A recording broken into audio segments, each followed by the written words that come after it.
मी कोमल। जर तुम्ही माझ्या चॅनलवरती नवीन असाल तर मी लाईफस्टाईल, ट्रॅव्हल, फॅशन अशा वेगवेगळ्या विषयांवरती व्हिडिओ घेऊन येत असते। तर आज आपण महाराष्ट्रातील सुप्रसिद्ध सण गौरी गणपती याबद्दल माहिती घेणार आहोत। हे सण साजरा करण्यासाठी मी माझ्या मैत्रिणीकडे आलेली आहे। तर मी तुम्हाला या सणाबद्दलची जी सुरुवातीपासूनची तयारी आहे ती दाखवेल। चला तर मग आपण तयारी बघूयात। खरं तर मला महालक्ष्म्याबद्दल खूपच आतुरता होती, त्यामुळे मी माझ्या मैत्रिणीकडे सकाळीच पोहोचले होते। तिथे जे काही तयारी चालू होती ते मी व्हिडिओमध्ये घेण्याचा प्रयत्न केला। हा दिवा आणि ही मानाची लक्ष्मी, ह्या दोन गोष्टी या कार्यक्रमामध्ये खूपच महत्त्व प्राप्त करतात, कारण की त्या दिव्याला अखंडित प्रज्वलित ठेवण्यासाठीचा प्रयत्न चालू असतो आणि ही मानाच्या लक्ष्मीची पूजा झाल्याशिवाय महालक्ष्म्याच्या पूजेला सुरुवात होत नाही। त्यामुळे ह्या दोन गोष्टी पण खूप महत्त्वाच्या असतात।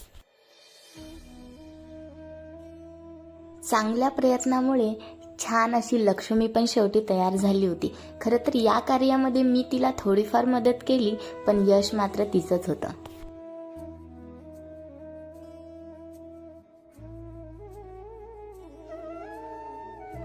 यानंतर आम्ही घरामध्ये पोहोचलो।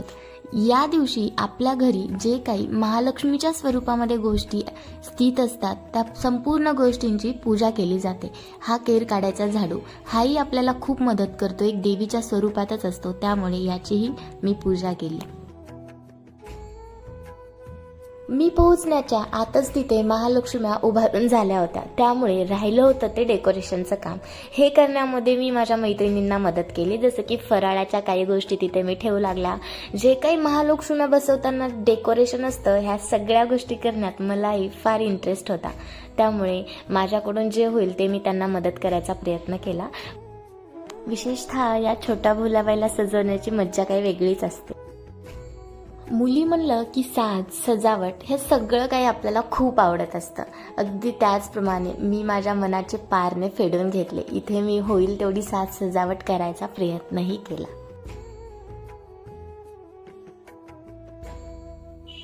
या जात्याला आणि या सुपाला बघून लहानपणीच्या खेळभांड्यांची आठवण नक्की होते।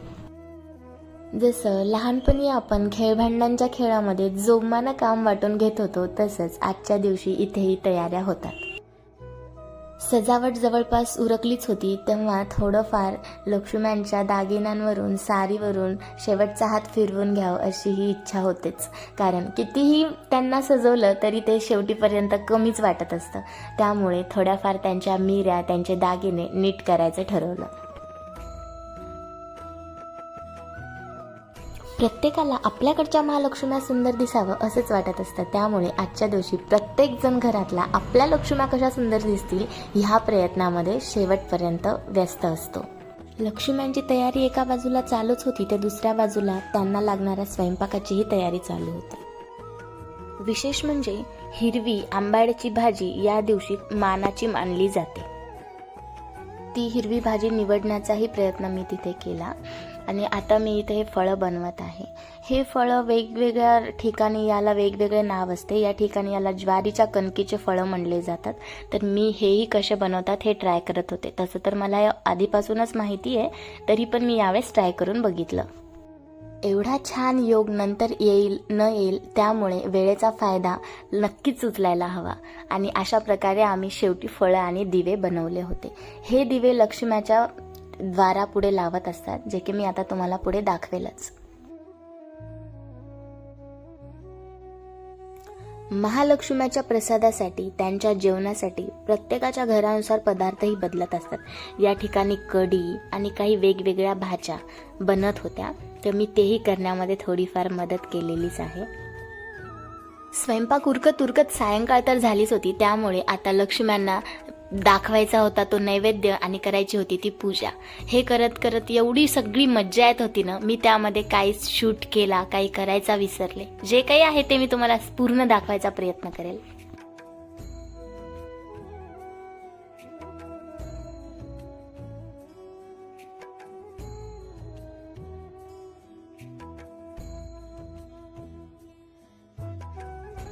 सगळं काही वातावरण घरातलं एवढं प्रसन्न झालं होतं। सायंकाळी विस्तवावर जाळलेल्या राळीमुळे सगळीकडे छान सुगंधही सुटला होता। हे दारावर काढलेली स्वास्तिक, शेतातून आणलेल्या दुर्वा निवडतानाही एवढं मन प्रसन्न वाटत होतं ना, जसं काही आपल्या घरी खरंच लक्ष्म्या अवतरल्यात.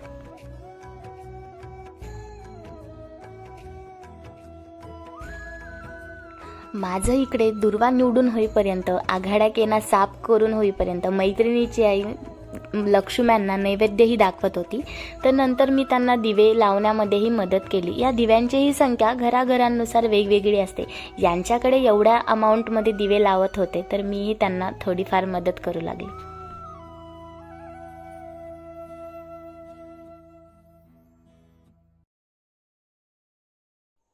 बऱ्याचदा प्रत्येकाच्या घरानुसार, परंपरेनुसार केळीवरच्या पानावर दिसणारं जेवणही वेगळं असू शकते.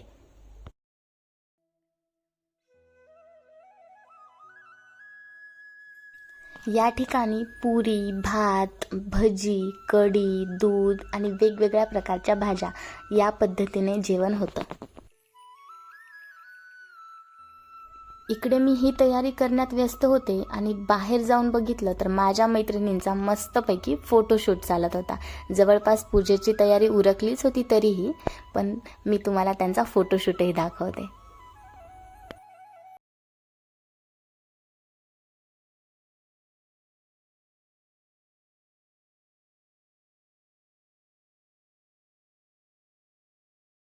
खम झाली नाही तर स्वयंपाक केल्याची मज्जा कशी येईल ना, तसंच हिलाही थोडंफार पुऱ्या तळताना जळालं होतं, तेल उडालं होतं तिच्या हातावरती. तर यांची मरम्मतही चालू होती, तर तेच मी शूट करायचा प्रयत्न केला होता. जेव्हा त्यांना कळालं त्यांचं प्रेम मी शूट केलं तेव्हा त्यांची रिॲक्शन अशी होती. शेवटी हे सगळे मी दिवे लावून घेतले आणि आता वेळ झाली होती ती आरतीची. जवळपास एकदा चेक करून घेतलं सगळं काही झालंय का, आणि जसं सगळं काही झालं असं वाटलंच तेव्हा लगेच आठवलं की अरे रांगोळी तर राहिलीच आहे. आणि मग नंतर लगेच रांगोळी काढायला चालू केली. जे काही ताटांच्या पुढे रिकामी जागा दिसतीये ते खूपच भरून निघेल आता रांगोळी काढल्यानंतर, असा विचार होता. आणि छानशी एक वेल तिथे काढायला मग मी चालू केली. सगळ्यांना आतुरता लागली होती ती आरतीची, आणि या सगळ्यामध्ये जास्त वेळ नसल्यामुळे झटपट काहीतरी सुंदर काढायचा विचार होता. त्यामुळे डोकं वापरून असं काहीतरी केलं होतं आणि नंतर ते खूप सुंदर दिसत होतं. कितीही वेगवेगळ्या प्रकारचे रांगोळीचे साचे असले दुकानांमध्ये तरी हातानं काढलेल्या रांगोळीची चमक काहीतरी वेगळीच असते. आणि त्याचमुळं मन मोकळेपणाने छानशी वेल काढली आणि ती शेवटी खूप सुंदर दिसत होती.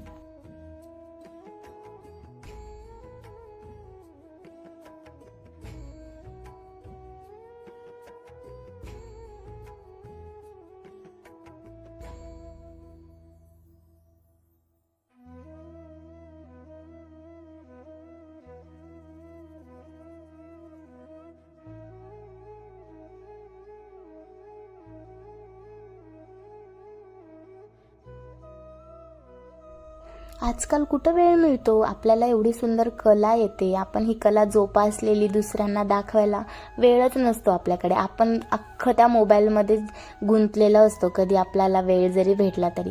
पण अशा उत्सवांमधून, सणांमधून आपल्यामध्ये दडलेली कलाही आपण दुसऱ्यांना दाखवून आपल्यामध्येही काहीतरी आहे हे सिद्ध करू शकतो. आणि बघा ती किती सुंदर दिसतीये. कलर भरल्यानंतर तर खूपच छान दिसत होती.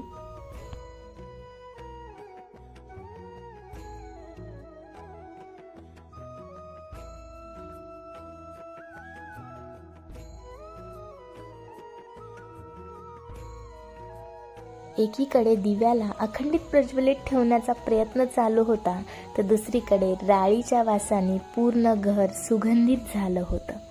सगळीकडे राळीचा सुगंध पसरला होता. आणि आता वेळ झाली होती ती आरतीची. हळदी कुंकू उरकवून घेतल्याच्या नंतर आरती करायची बाकी होती.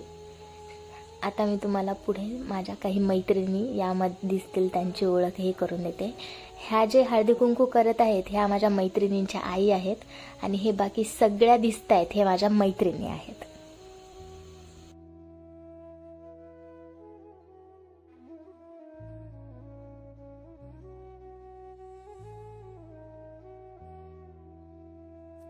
देवीची पूजा झाल्यानंतर सगळ्यांना हळदी कुंकूही लावलं. त्यानंतर आता आरतीला सुरुवात झालीच एकदाची.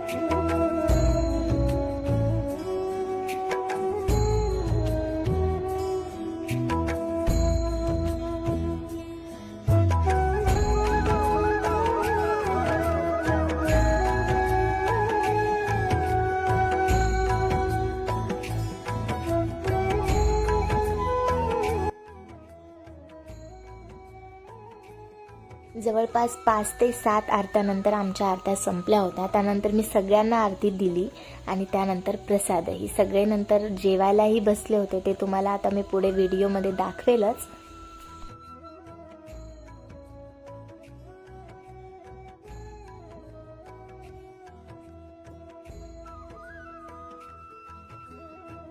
या सगळ्यांमध्ये सगळ्यांनाच भुका लागल्या होत्या, कारण आरतीला जरा वेळच झाला होता. त्यामुळे आरती एकीकडे चालू होती, एकीकडे किचनमधला स्वयंपाकही आटोपला होता. तर लगेच सगळ्यांना केळीच्या पानावरती जेवायला वाढलं आणि शेवटी मग सगळ्यांनी छानपैकी जेवण करून घेतलं. यांचे सगळ्यांचे जेवण उरकल्यानंतर आम्हीही जेवायला बसलो होतो.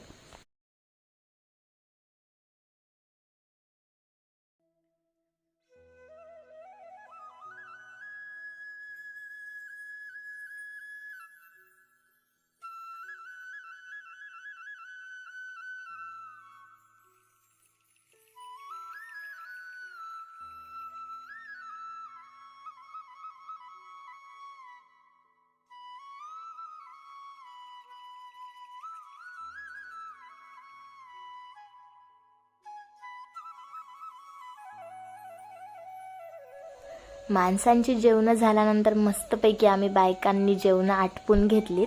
छानशी बऱ्याच वेळानंतरच्या आतुरतेनंतर जेवायला बसल्यामुळं मस्त सगळं काही जेवण शांतपणे झालं.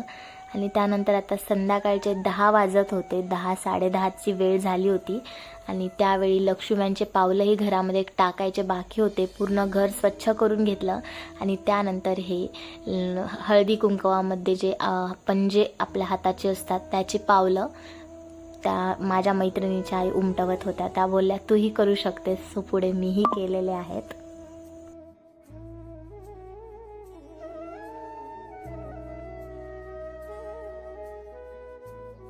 मला ह्या सगळ्या गोष्टी ब्लॉगच्या स्वरूपात तुमच्यासमोर आणायच्या होत्या. त्यामुळे मी त्यांना स्पेशली विचारलं होतं की मला ब्लॉग करायचा आहे, ही सगळी माहिती माझ्या यूट्यूबमधल्या मित्रमैत्रिणींसोबत शेअर करायची आहे, तर मी तुमच्याकडे येऊ का? तर त्यांनी मला एवढं छान प्रतिसाद दिला आणि प्रत्येक गोष्ट मला समोर होऊन तू कर, छान वाटेल, असं कर तसं कर, हे त्यांचं सतत चालू होतं. आणि या सगळ्यांमुळे माझा ब्लॉगही खूप छान झाला आणि तुम्हाला माहितीही मी बऱ्यापैकी देऊ शकले.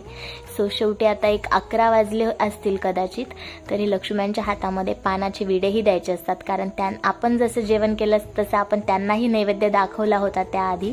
त्यामुळे हे शेवटी मी एकदा त्यांच्या हातामध्ये पानांचे विडे दिले आणि त्यानंतर मी घरी रिटर्नसाठी निघाले होते, कारण उद्या सकाळचं जे शूट आहे ते माझ्याकडून पॉसिबल नव्हता होणार हे मला माहिती होतं.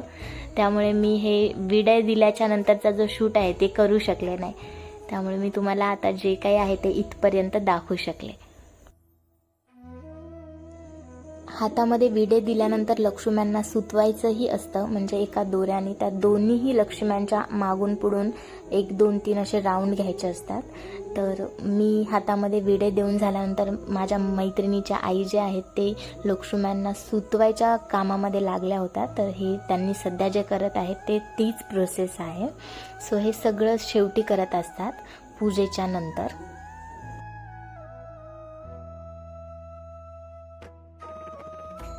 खरं तर मला महालक्ष्म्यांच्या वेळेमध्ये जे काही या घरामध्ये होत आहे हे सगळं रिअल टाईम शूट करायचं होतं, कुठलाही दिखावा नाही किंवा कुठलाही मोठेपणा नाही. त्यामुळे जे काही या ब्लॉगमध्ये आहे एक छानशी मित्रमैत्रिणी म्हणून बघा, एन्जॉय करा आणि कुठल्याही गोष्टीला जज करू नका, कारण जे सध्या स्थितीमध्ये होते मला ते शूट करण्यामध्ये जास्त मजा वाटते त्यापेक्षा की काहीतरी वेगळं दिखावा करण्यामध्ये. त्यामुळे मी तुम्हाला हे सगळं दाखवलेलं आहे. बघा, एन्जॉय करा आणि सण समारंभ महाराष्ट्रात राहून आपण साजरे करत नसल तर मग त्याला महाराष्ट्रात राहून काहीच अर्थ नाही. त्यामुळे साजरे करत जा, सगळे फॅमिली मित्रमैत्रिणींना बोलवत जा आणि असेच माझे व्लॉग्स बघत जा. तर आता आपण भेटूया नवीन व्लॉगमध्ये. तोपर्यंत व्लॉग्स बघत जा, शेअर करत जा. बाय. असं बाय करू तू बरं.